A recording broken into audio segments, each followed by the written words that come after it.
ఇప్పుడు patients already చాలా support లేకుండా ఉంటారు. సైకలాజికల్‌గా, మెంటల్‌గా, ఫిజికల్‌గా అంతా. ఇన్‌ఫర్టిలిటీతో ఉన్నవాళ్ళు. సో, సైకలాజికల్‌గా ఎట్లాంటి హోప్ ఇస్తా ఉంటారు మీరు?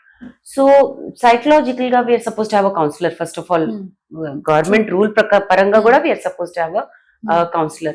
This counselor is particularly there to counsel them throughout the journey of the treatment that they are with us. Not only that, the clinician, the embryologist are also with them in this journey.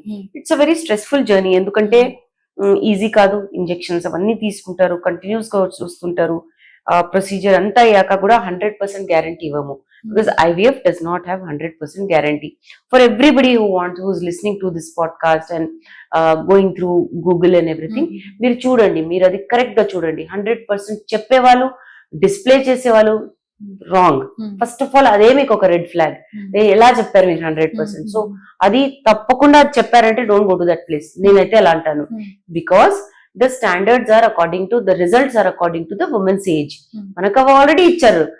Globally it's there, in India also it's the same. So ఇవి చూసుకోండి, ఈ success rate చూసుకొని you can definitely select your place. So these are a few things which definitely have to be checked before we go for an IVF cycle.